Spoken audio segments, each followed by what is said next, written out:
The night he fainted, before I even touched him.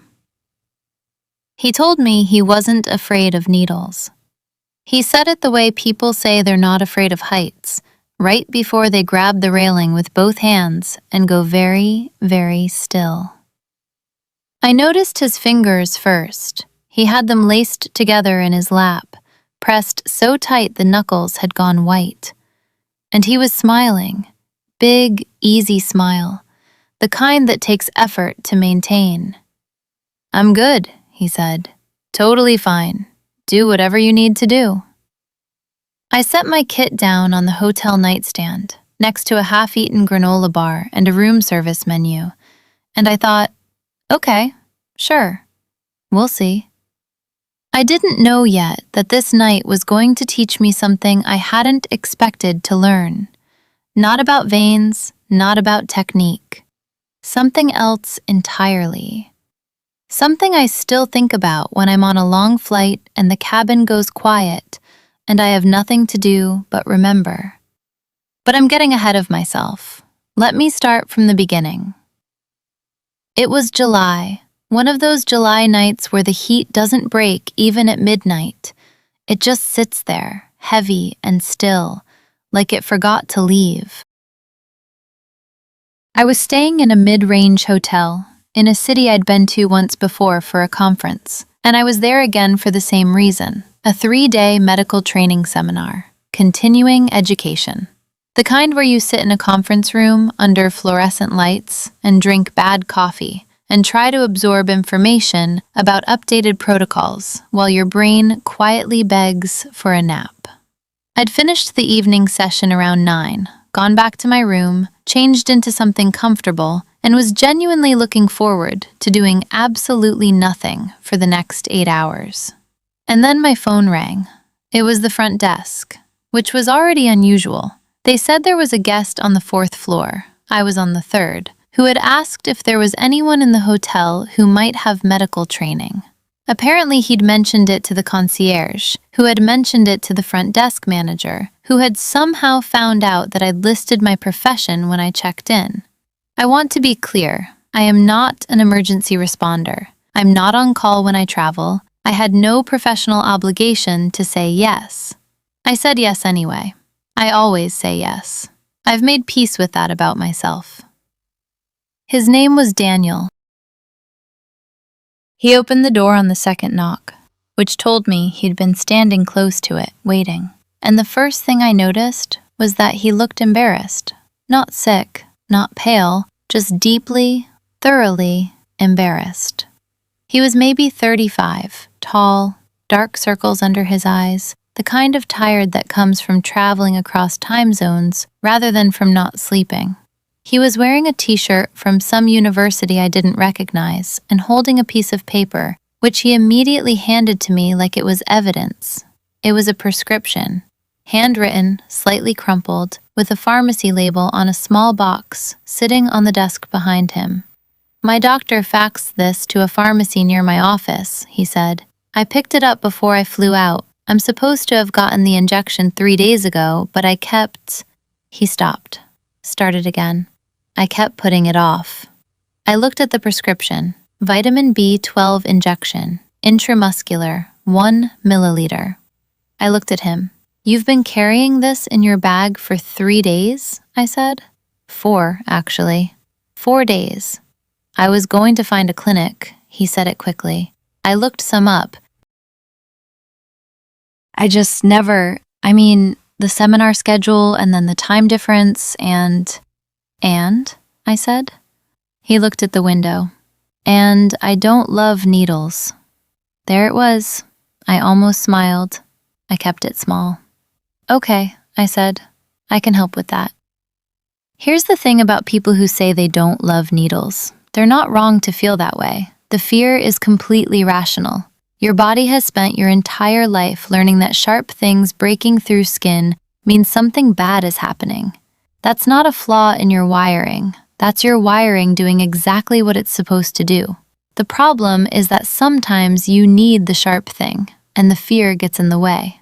What I've learned, and this took years honestly, is that the fear almost never lives in the needle itself. It lives in the anticipation, in the waiting, in the not knowing when it's going to happen and how much it's going to hurt, and whether the person holding the syringe actually knows what they're doing. That last one is the biggest one, trust. That's what the whole thing is about. So I washed my hands at his sink, 20 seconds, all the way up to the wrists, between the fingers. And while I did, I talked to him.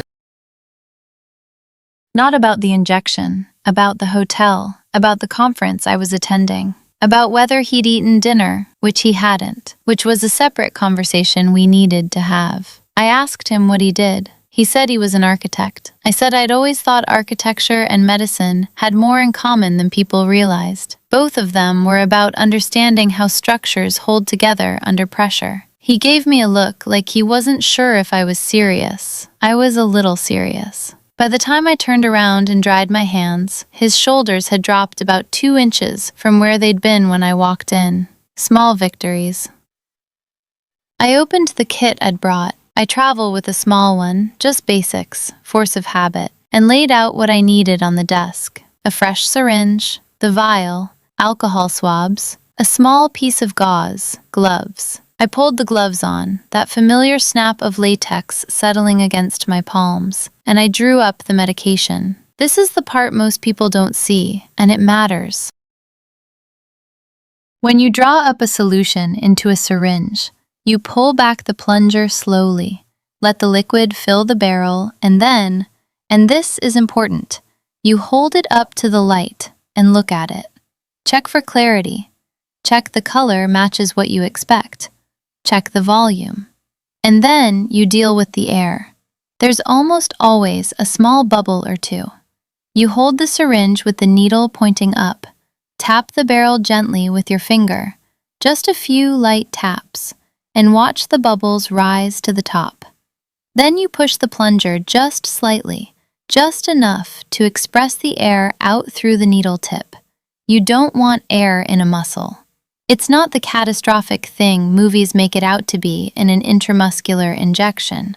That's more of a concern with intravenous. But it's uncomfortable, and there's no reason to include it. So you take the extra 30 seconds. You do it right. Daniel was watching me do this from across the room. "You're very calm," he said. "One of us should be," I said. He laughed. It was a real one, surprised out of him. Good. For a B12 intramuscular injection, the deltoid, that's the muscle in the upper arm, the rounded one that sits just below the shoulder, is one of the preferred sites when the volume is 1 milliliter or less. It's accessible, it's well vascularized, and for most adults it has enough muscle mass to accept the medication comfortably. I asked him to sit on the edge of the bed and let his arm hang loose at his side. This is the part people always get wrong when they do it themselves, or when someone untrained tries to help them. They tense up, they hold the arm rigid, or they pull it toward their body, or they clench the muscle because they're bracing. And a tense muscle hurts so much more than a relaxed one. The needle has to push through the resistance, and the medication has to spread through tissue that's fighting it. So I said, "Drop your shoulder, like you're trying to make your arm as heavy as possible." He tried. He was still holding some tension. "Think about your elbow," I said. "Just focus on your elbow. Let it get heavy." Something in his face shifted, that particular internal redirect, and I felt the muscle change under my fingers when I rested my hand lightly on his upper arm to assess the site. Just the lightest touch, through the glove. Enough to feel the difference between contracted and released. There it was. He'd let go. The landmark I was looking for, 2 to 3 finger breadths below the acromion process. That's the bony point at the very top of the shoulder, the little ledge you can feel if you press along the top of the shoulder blade. You find that point, you measure down, and you're in the belly of the deltoid. That's your target. Not too high where the muscle is thin and the bone is close. Not too low where the radial nerve runs and you absolutely do not want to be. I cleaned the site with an alcohol swab, let it dry for 10 seconds, because wet alcohol stings more, and also affects the skin's integrity slightly, and then I held the skin taut with my non-dominant hand. Take a breath in, I said. He did. Now let it out slowly. And on the exhale, when the body naturally releases, when the nervous system takes its small rest between one breath and the next, I inserted the needle, 90 degrees, straight in, confident, one smooth motion, not slow, not hesitant. Hesitation is what causes pain. The needle that goes in with purpose causes a fraction of the sensation of the one that creeps. He made a small sound, not pain, surprise. That's it, he said. That's it, I said. I'm going to give the medication now. You might feel some pressure. I pulled back the plunger slightly, just a small aspiration, checking that I hadn't accidentally entered a vessel. Clear. Good. Then I pressed the plunger down slowly and steadily, not fast. Fast causes the medication to spread too quickly, and that's where the ache comes from. Slow and even, about 10 seconds for 1 milliliter. He was quiet. His breathing was steady. When the barrel was empty, I withdrew the needle at the same angle it went in, straight out, no angling, and pressed the gauze to the site immediately. Light pressure. A few seconds. Done, I said. He turned his head and looked at me like I'd just told him something he wasn't sure he believed. He stopped. That was nothing. I know, I said. Here's what I didn't tell him in that moment, but I'll tell you now. The reason it was nothing had very little to do with the needle, and almost everything to do with the 30 minutes before it, the conversation, the washing of hands while I talked about unrelated things, the question about dinner, the trick with the elbow. The injection itself takes 10 seconds. The preparation, the real preparation, the human part, takes as long as it takes. I've done this procedure hundreds of times. The ones that go badly are almost never about technique. They're about a patient who was never made to feel safe, who was sat down, swabbed, and stuck before they had a chance to exhale. The body remembers fear.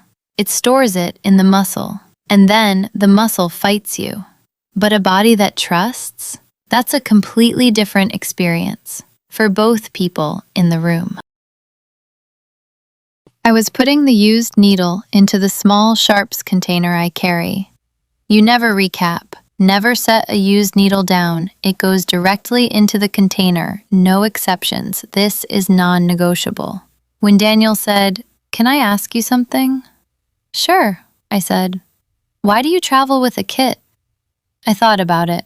"Same reason you travel with a phone charger," I said. "Because the one time you don't have it is the one time you need it." He considered this. "Has anyone ever told you that's a very specific kind of optimism?"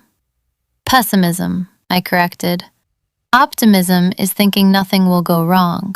What I have is," I searched for the word, "preparedness, which is optimism's more useful cousin." He smiled at that.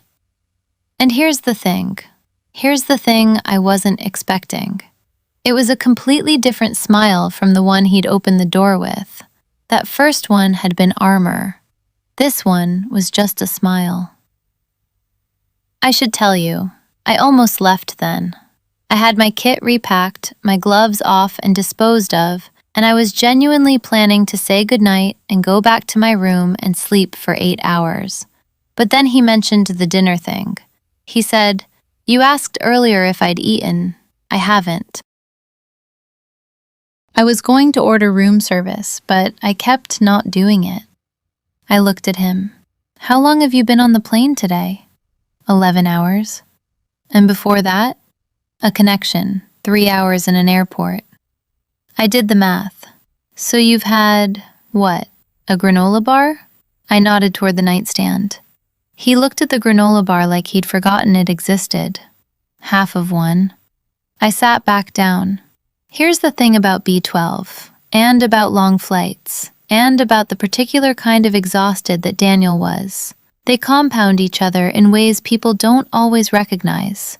Vitamin B12 is essential for nerve function, for red blood cell production, for energy metabolism at the cellular level. A deficiency, even a mild one, doesn't just make you tired, it makes you foggy. It makes your hands feel slightly disconnected from your brain. It makes the world feel like you're watching it through slightly dirty glass.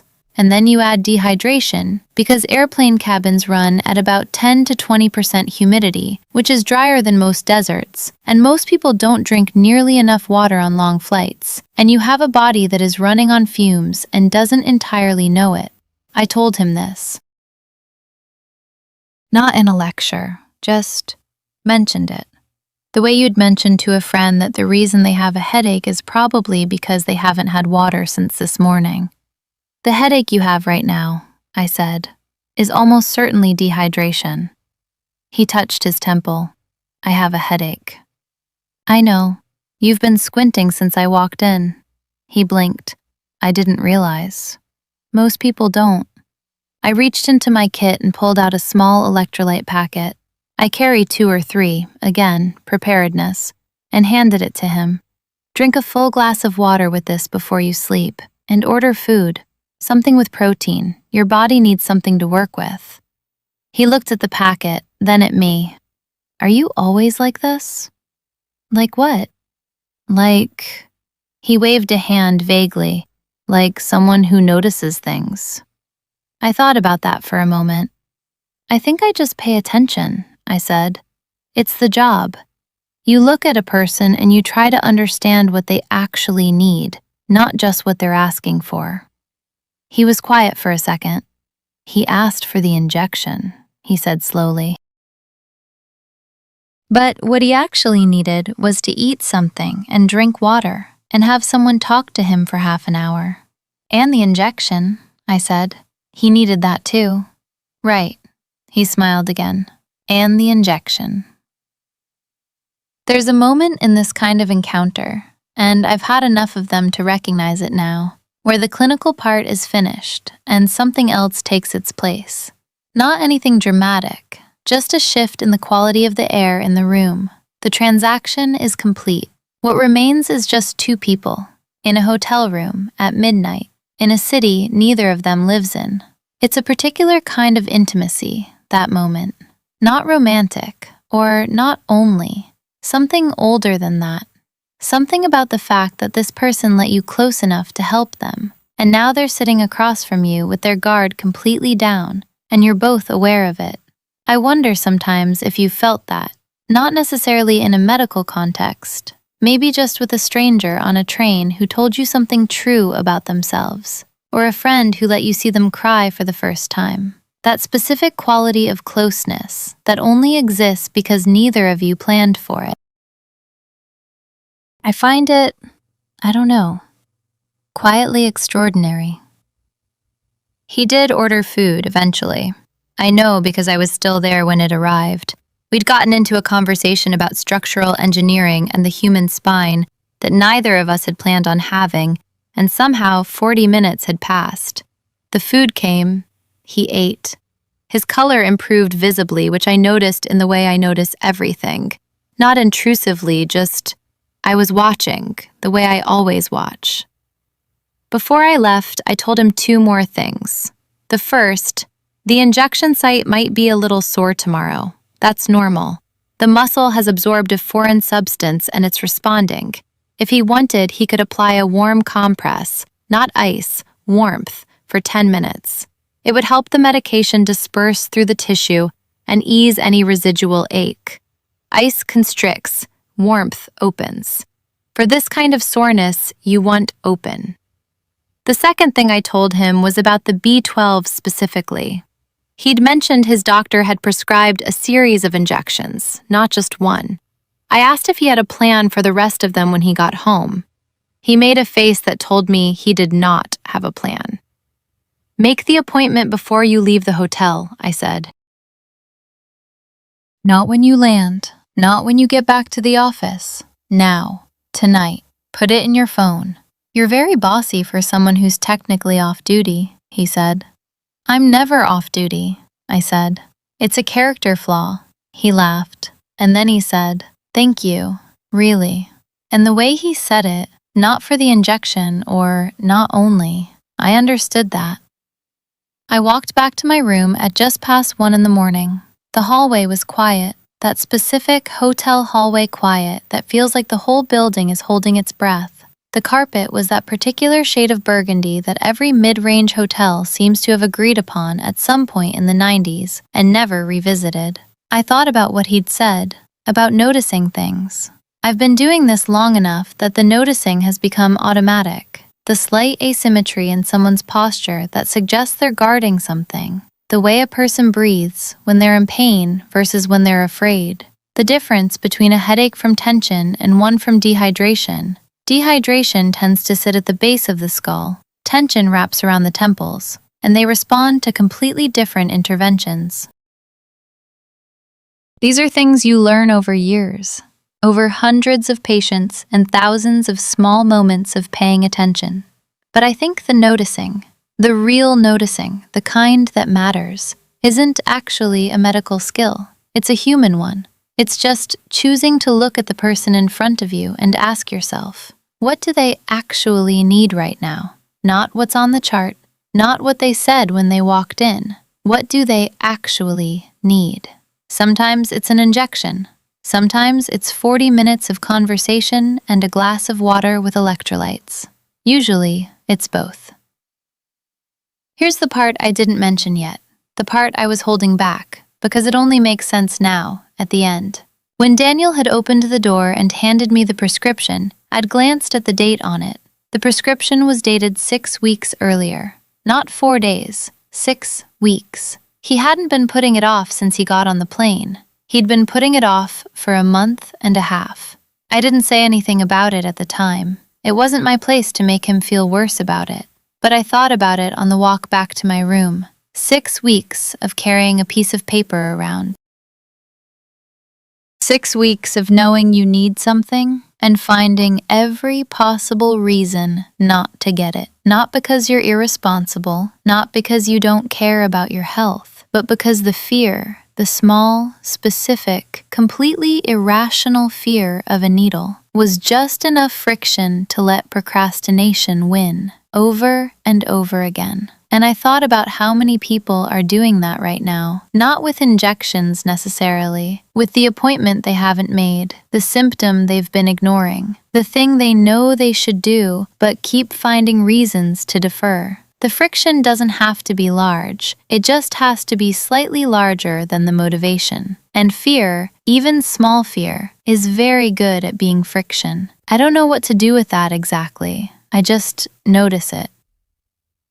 The seminar the next morning was about updated protocols for wound assessment. I sat in the 3rd row and drank bad coffee and took notes, and at some point during the morning break, I checked my phone and found a text from an unknown number. Ate breakfast, drank water, made the appointment.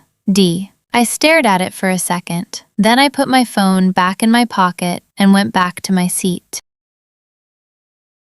And I thought, sometimes the thing that breaks the 6 weeks of friction is just someone showing up. Someone who washes their hands and talks about something unrelated and tells you to let your elbow get heavy. Someone who notices. His arm wasn't shaking when I left the room. He'd been still for a long time by then, still in the way people get when they've finally exhaled something they'd been holding for a while. I'd walked in to find a man pretending not to be afraid. I walked out, leaving one who wasn't pretending anymore. That's the part I didn't know at the beginning. When I said this night was going to teach me something I hadn't expected, I thought it was going to be about technique, or about some unusual presentation, or about some clever clinical insight I could file away. But it was simpler than that. It was just, sometimes the bravest thing a person does all day is open the door.